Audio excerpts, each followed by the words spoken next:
Ayer en Venezuela hubo manifestaciones de protesta contra el gobierno del presidente Nicolás Maduro. Hubo choques con la fuerza pública, hubo disturbios. Ha habido, que se sepa, 3 muertos, ha habido más de 20 heridos, más de 20 detenidos. Están con orden de arresto Leopoldo López, uno de los líderes opositores. Algunos medios de comunicación, como la revista Semana de Colombia, dicen que están buscando a Leopoldo López casa por casa. Y fuera de eso, la señal de NTN 24, un canal transmitido por cable en Venezuela, ha sido suspendida por Conatel, un organismo del gobierno del presidente Nicolás Maduro. Ayer le preguntábamos en RCN Radio a Moisés Naim, el director y presentador de Efecto Naim, uno de los programas más vistos de este canal, qué opinaba, a qué obedecía la suspensión de la señal de NTN 24, y esto contestó. Un gobierno censura cuando tiene miedo o tiene vergüenza. Y en estos momentos es obvio que el gobierno de Venezuela tiene miedo de que el país vea lo que está sucediendo y tiene vergüenza de mostrar lo que está sucediendo. Eso es muy normal en los gobiernos que tienen estas propensiones autocráticas tan claras y que se están mostrando claramente. Y ahora vamos a ver cómo esta violencia, el gobierno es capaz y ha utilizado hoy la violencia de una manera realmente brutal. Y eso era lo que estaban mostrando las cámaras, y eso es también su manera de distraer la atención de la tragedia económica que está viviendo el país. Al preguntársele también a Moisés Naim qué falta en Venezuela, qué queda, cuando ya hay tan pocos medios de comunicación trabajando en libertad, respondió lo siguiente. La verdad es que ya le queda muy poco por hacer, porque ya ¿qué más le queda? Están todos los canales censurados o autocensurados, está claramente los periódicos no tienen cómo salir, no tienen papel, y ahora lo último que quedaba eran canales como NTN 24 que también han sido censurados, o sea que ya este es el final, ¿no? Ahí están las opiniones de Moisés Naim. Roger, yo sé que en esto hay más preguntas que respuestas, pero la pregunta que quiero hacerle a usted, que conoce muy bien Venezuela, que es venezolano, que ha escrito una biografía de Nicolás Maduro, es ¿quién gana con todo esto? Bueno, esa es la pregunta que sin duda nos deben estar haciéndose muchos en Venezuela y en el mundo, porque, a ver, la oposición sigue mostrando una resistencia increíble después de años de hostigamiento, de asfixia económica, de un poder económico impresionante de parte del Estado. Estamos hablando de que Venezuela derrochó en una década una cantidad de dinero superior a la que recibieron Perú, Chile, juntos, por ejemplo, ¿no? O sea, y eso no se ha reflejado en bienestar social generalizado, solo propaganda. Sin duda, Maduro, después de las últimas elecciones municipales, pareció legitimarse, superar esa crisis terrible de legitimidad que tenía desde una elección muy cuestionada, en la cual él resultó hecho presidente. Sin embargo, ha tenido que enfrentar la realidad de gobernar, primero con una situación en la cual la política populista del gobierno no tiene suficiente capital, dinero, ni siquiera de tanto petróleo que hay, para financiarse.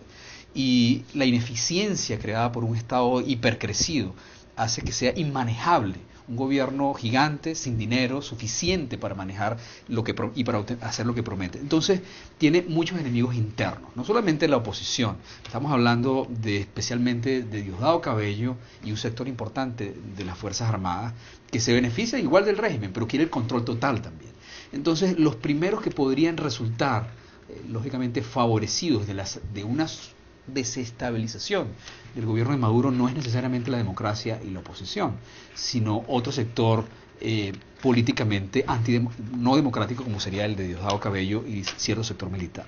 Por supuesto que uno no puede adivinar, o sea, los resultados, lo que puede ocurrir en una historia como esta puede ser imprevisible, pero en este momento no están dadas necesariamente las condiciones como para que un movimiento democrático fuerte y legítimamente con todo el derecho de tomar el poder pueda hacerse con el poder.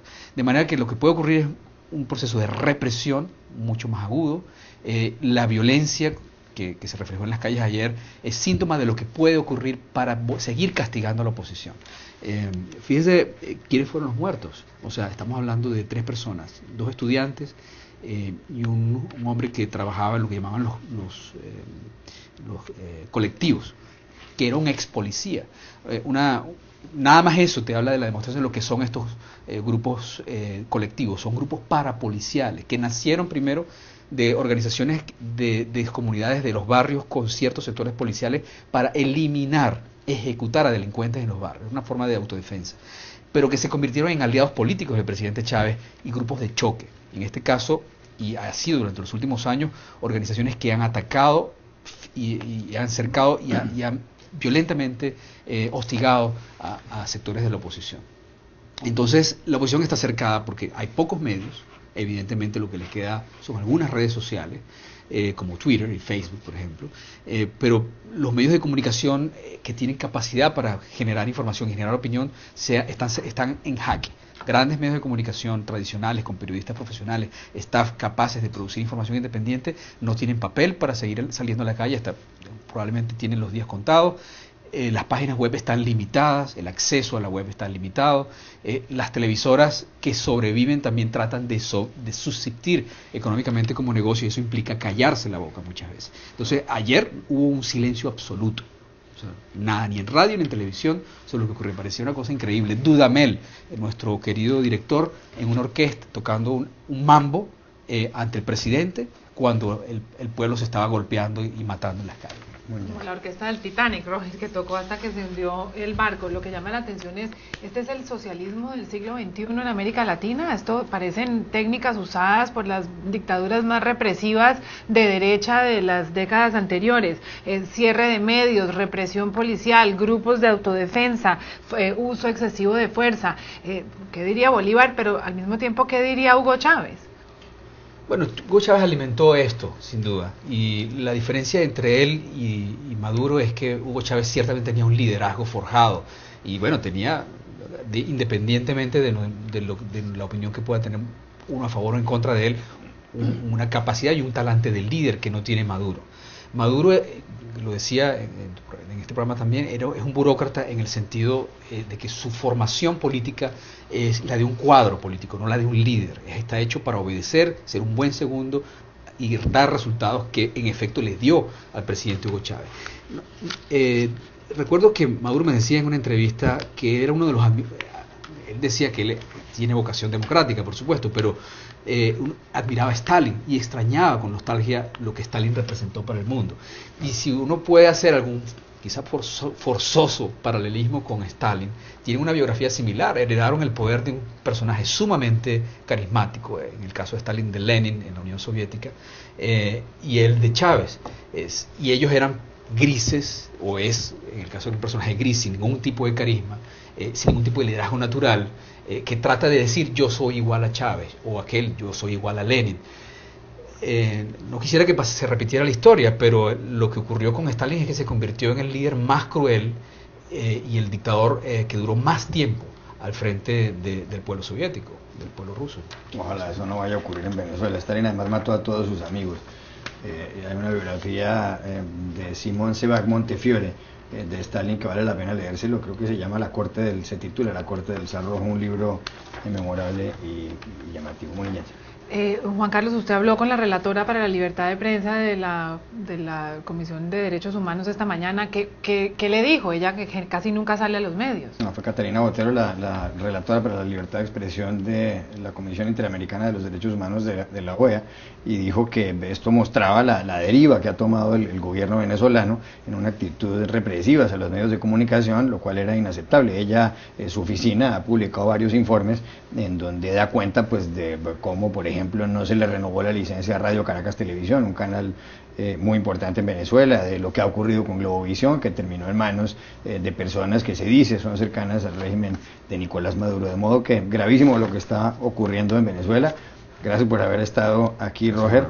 Ustedes pueden vernos, sin embargo, en Venezuela a través de YouTube, y si entran a páginas web como la del País de Madrid o la Nación de Buenos Aires, ahí se encontrarán los links de este canal. 3 frases para terminar. La primera, una de Thomas Jefferson, uno de los padres fundadores de Estados Unidos, que alguna vez dijo: si tuviera que escoger entre un país con gobierno y sin prensa, o con prensa y sin gobierno, escogería lo segundo. Otra frase de Albert Camus, escritor francés, que decía: en libertad la prensa puede ser buena o ser mala, sin libertad no es otra cosa que mala. y finalmente una de William Randolph Hearst, uno de los patriarcas de la prensa en Estados Unidos, hombre controvertido además, pero importante que fue, que decía: noticia es todo lo que alguien no quiere ver publicado, lo demás es propaganda. No sabemos si en Venezuela, lo que pasa es que este canal a veces da noticias, y que eso es lo que haya molestado a los señores de Conatel, organismo del gobierno del presidente Nicolás Maduro.